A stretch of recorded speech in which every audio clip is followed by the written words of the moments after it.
Morning, Stuart. How are you? Morning, Peter. I'm good. Nice to meet you. Yeah, likewise. Stuart, thanks very much for taking the time to chat with me today. Welcome to the Business Spotlight. Could you tell me a little about yourself, your background, and your business, please? Yeah, no problem. So my name's Stuart Cargill. I've been a software developer for pretty much 13 years now.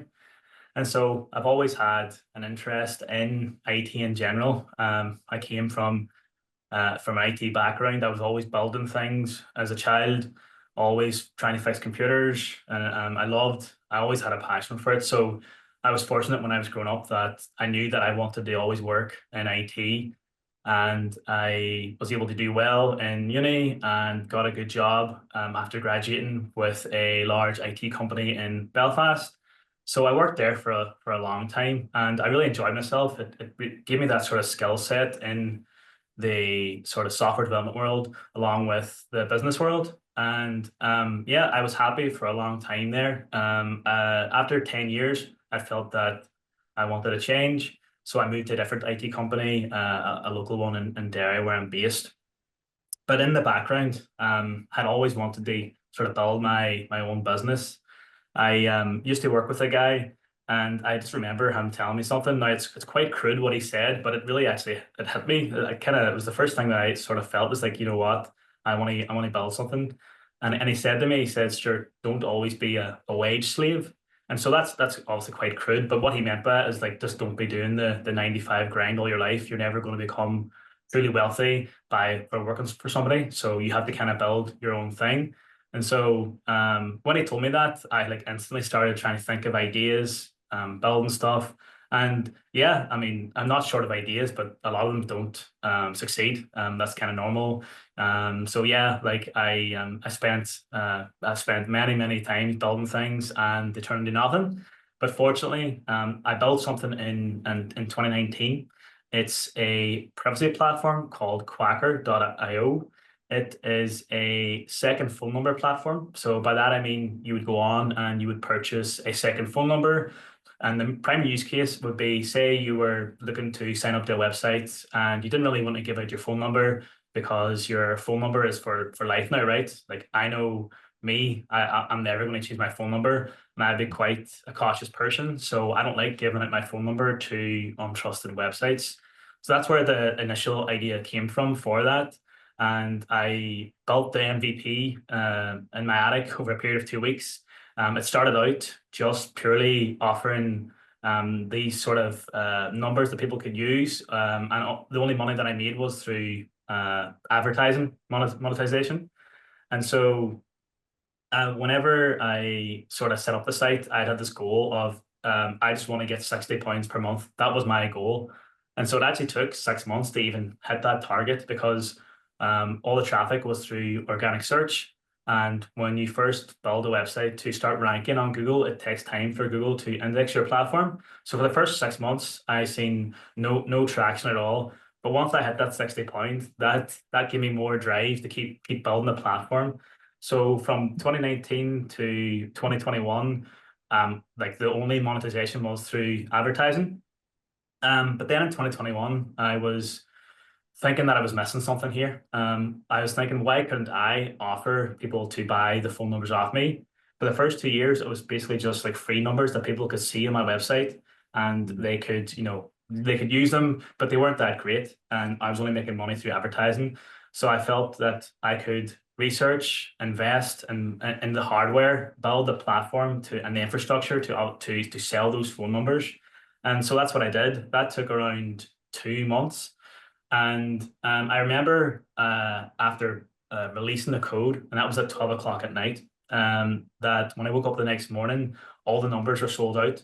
And at that point, I could only offer 8 phone numbers for sale each week because all I had was like one wee kind of mobile receiver, and I could only handle 8 phone numbers. But as soon as I seen that I sold all 8 in one evening, I knew I was onto something. So like incrementally, I invested in more hardware over the years, and until like late 2023, I reached a capacity of about I think it was about 600 phone numbers per week. And by that point, the business had went from £60 per month, and then I'd scaled right up to around 20,000 per month. And so at that point, I had felt that, I got to the peak. Like my platform was getting 1 million users per month. It was a world leader in its niche.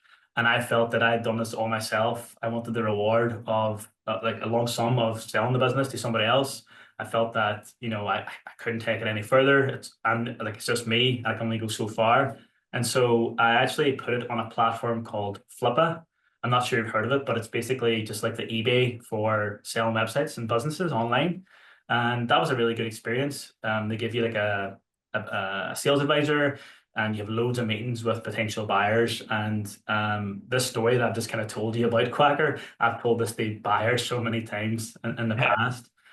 And yeah, so I put it up for sale in January 2024, got loads of interest right away.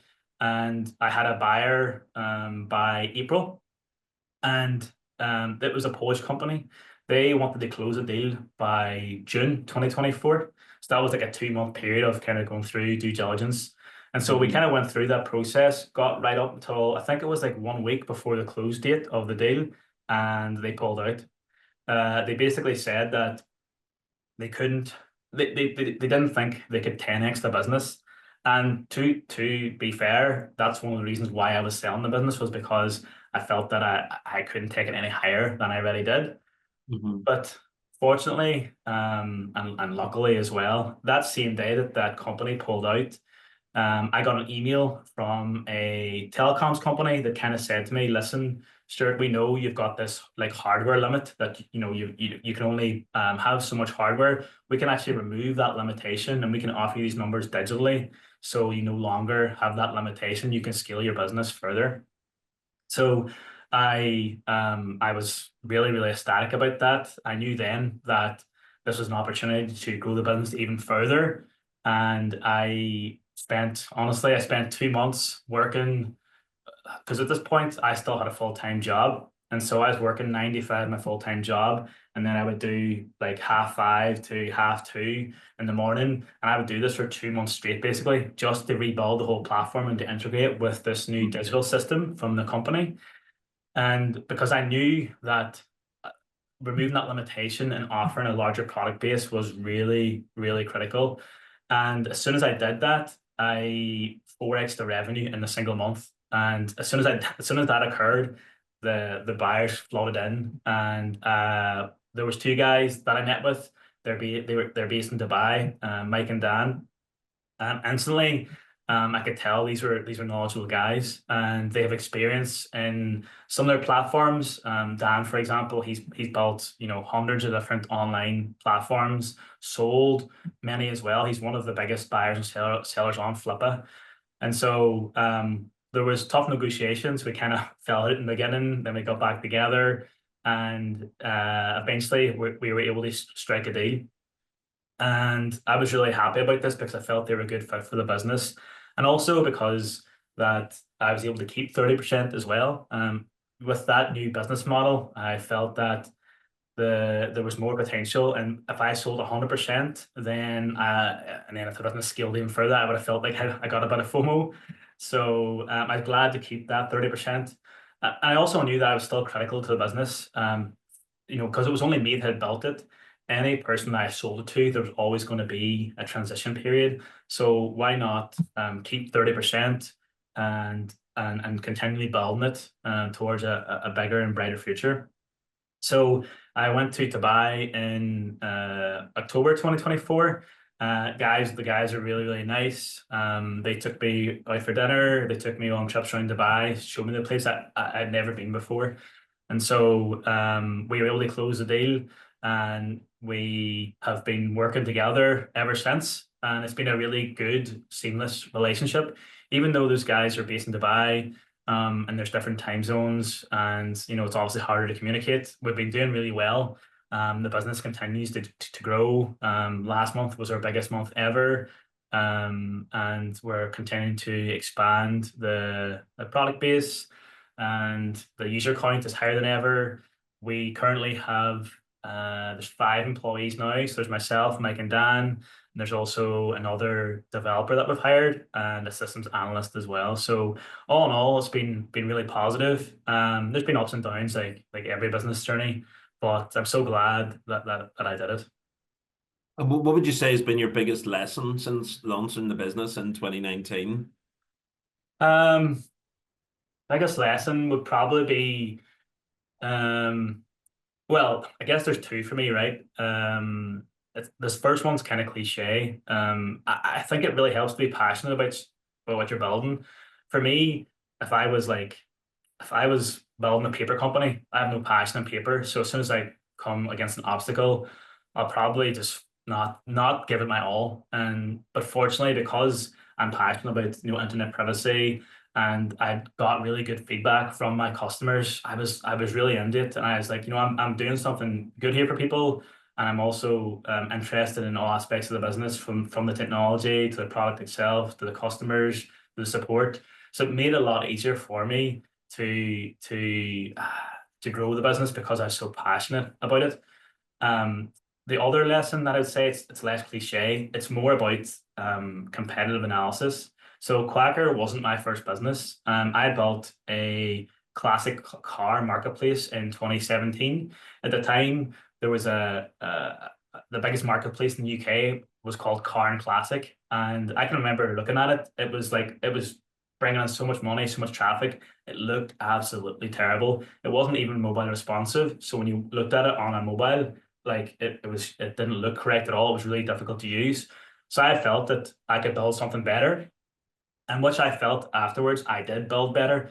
But my problem was, and I didn't know this at the beginning, was I should have done competitive analysis, because for me to even start ranking for certain keywords on Google, like for example, say if you search in Google classic car for sale UK, that's a super competitive keyword. For me to rank that would take tens of thousands of pounds worth of investment from an SEO standpoint to just rank for those important keywords. Never Mhm. mind running paid ads or trying to onboard car dealerships. Really, really difficult for a single person to do with basically no additional income to invest into the business. So after the classic car business failed, I then came up with this competitive analysis sheet. It's like a formula that I've got.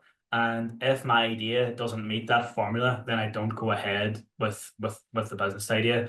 And everybody's different, right? So my competitive analysis may be different than yours, because say you're someone who's very wealthy, you could invest in a larger amount into like paid ads or SEO, whereas at the time I wouldn't have been able to do that. So I had a much stricter rule set. So, in summary, I think it's being passionate about what you're building, and then from a business side, do your competitor analysis. It's super important before even starting an idea. And who's influenced you the most along the way, Stuart? Um, Honestly, I don't really have any like specific influence. I think it's just meeting people over the years, like local business owners, and then that guy in my previous job, him kind of saying to me like, you're never going to be wealthy, working 9 to 5. Like, well, you can be, but it's difficult, right? Why not get out of that and try and build your own thing? And so I know, like, just seeing like business owners and them taking the leap and building their own future. Like I've a lot of admiration for that, and it takes a lot of courage. And like I'm proud to be part of that community now. And what gets you out of bed in the morning and drives your passion for business? Um, so I never came from like a really affluent background. We weren't poor, but we weren't affluent at all. My parents did their best for me and my siblings, but I really understand the value of money. Like I've seen what poor financial situations can do to relationships and marriages. So that, to be honest, like that always keeps me grounded. It makes me want to continue building like a strong financial future for myself and my family. The other thing then is like if I'm building something that I'm really interested in, then it's just easy to get up. Like there's days that I'll get up, like today, for example, start work at 9. I'll probably work until 12 o'clock tonight, but it's not like a 9 to 5 grind where I'm sitting working with somebody else. I'm looking to rush out the door at 5 o'clock in the afternoon. I'm listening to music. I'm writing code. I go for a walk. I come back. I do more code. It's a really nice like atmosphere, in my opinion, a nice way to do it. So I work late, but it's pretty easy for me. That's because I'm so passionate about what I'm doing. And what about I don't know if you listen to any podcasts or any books that you've read along the way that you'd recommend? Um, I'm not a big book reader. I do like 99% of my reading online. I do listen to a couple of podcasts. There's one guy that I've been listening to recently. It's a history podcast. It's a guy called Mark Felton. You should check him out on YouTube. But he has some really, really interesting like documentaries on like World War II, for example. But it's more like obscure stories that aren't really famous in World War II that he talks about. And I just like listening to his podcasts and history in general. Like, for example, like I only watched Saving Private Ryan for the first time a few weeks ago. But yeah, it's just something that I find fascinating, particularly World War II. It's probably the thing I'm most interested about. But yeah, yeah. Very good. Yeah, great movie. Great movie. That Yep. one. And what's the biggest challenge that you're currently facing? Um, Well, in business for Quacker, it's the scaling whilst keeping costs low. We're trying to expand our product offering into different countries, but different countries have different prices and they have different margins. So we're trying to balance that. So that's probably the most tricky thing from a business standpoint. From a personal standpoint, I think I'm only recently self-employed. I think for me, it's hard to switch off. Like I said there's days I'll work from 9 in the morning to 12 at night. It's tricky for me to get that work-life balance correct. I have a girlfriend, I have friends, I have family. Like I'm trying to make sure that I don't allocate too much time to my work because, you've only got one life and your friends and family are the most important thing. So yeah, I try and find that balancing act, and I'm not always that good at it. So I'm trying to improve it. And what about if you could invite any three people to a dinner party, who would you invite? Um, so the first one's controversial, but I would definitely invite Elon Musk. I know people see him as controversial now, but He's got more controversial the last few weeks. I know, but it's honestly, it's his business knowledge. I think it's unmatched. I don't know anyone else in the world who's been able to build as many multi-billion-dollar companies as him. Like, you just think about all the companies he's built, and I know, like, it's people say, oh, it's not just him; it's his people around him. But that's obvious, right? Everybody knows that he didn't build it by himself, but he knows like the best people to pick that are going to that he can utilize the best that are best suited for that role, and he's been able to do that multiple times. I honestly don't know anybody else who could do that, and like just sitting in a room with him and be able to like absorb some of his knowledge, even if I just had 30 minutes, I'm sure I could learn so much. Mm. um the second guy is a guy called Brian Johnson. I don't know if you've heard of him.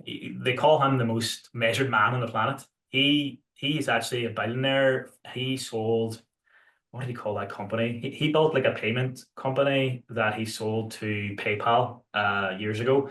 But he basically spends $2 million a year trying to reverse aging, and he tests every single aspect of his life.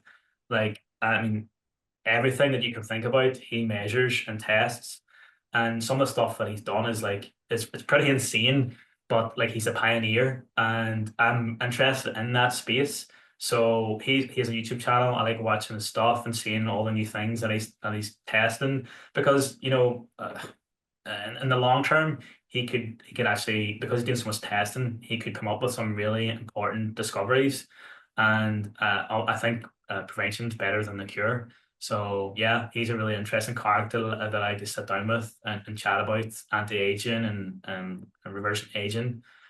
Um, and the last guy would probably be the historian that I just mentioned there, Mark Felton. Super interesting guy. I think I could spend hours listening to him. He's got basically unlimited stories about the past. So if I had those three in a room, I don't know if I'd ever leave. Like it'd be super, super interesting. There wouldn't be a dull moment. Very good. And what about if you could go back in time and give some advice to your 18-year-old self? What would that sound like? Um, for me, I think I would say to myself, start early, don't wait around. If you're passionate about something, don't be scared to go for it. Like for me, like I said, I've always been passionate about IT and building things. I think if I had known what I know now, I would have said to myself, like, just go do it. So if you've got an idea, yeah, it may fail. You may have 10 ideas, they may all fail, but the Mm. knowledge that you're going to gain from those failures will allow you to make a success eventually. The other thing I tell myself is that you should use people around you more and try and not do everything yourself. Even though like I built Quacker all myself, um, I think uh, having that team of people is always going to be better. So that's why I'm really happy about selling the business, but still being a part of it and then building that team because yeah, like I said before, I'm only one man, and having a team of people, you can just share that knowledge. And even the last 4 or 5 months that I've been working with the Dubai guys, like the amount of stuff that I've learned from them, just from a business side, not from a technical side, is invaluable. So it's been really, really helpful for me, and I'm going to continue to do that. I feel like that my most negative aspect would probably just be my network. I haven't got a huge network of knowledgeable people, and that's one of my goals this year is to build that network. And let's, instead of looking back, let's look forward. So 5 years time, 2030, what does Quacker look like then? Quacker, so Quacker is it's a world leader in the temporary phone number space, but I want to become a world leader in the whole privacy space. So if we looked at that Cloak example that I said, where Cloak offer that digital product, that digital identity, I think Quacker should be in the same space as that. So offering a range of subscription-based products that people can use to keep themselves safe and private online. I think that would be a really good take and a good way to pivot the business. Mhm. I think in 5 years' time, if that happens, Quacker's probably going to be sold, and I'm okay with that. At that point, I'll have been working on the business for 10 years, and if I take it to even higher levels than I've already done, then it's just a bonus. So I'll be ecstatic either way. Very good. And like, if someone likes what they've heard, Stuart, and would like to reach out or get in touch or, see more about Quacker, what's the best way for them to go about that? Yeah, LinkedIn is the easiest way to contact me directly. So if you like, my name's Stuart Cargill. There's probably not that many Stuart Cargills out there. So if you search for me, you'll see that I'll be under as the founder of Quacker.io. So feel free to send me a message anytime. I'm always looking forward to chatting to new people and learning from them as well. Brilliant. Well, Stuart Cargill from Quacker, like, thanks very much for taking the time to chat with me today. It's been a really cool story, and like, I wish you all the success in business and in life in the future. Thanks very much, Stuart. Thanks very much, Peter. I appreciate it.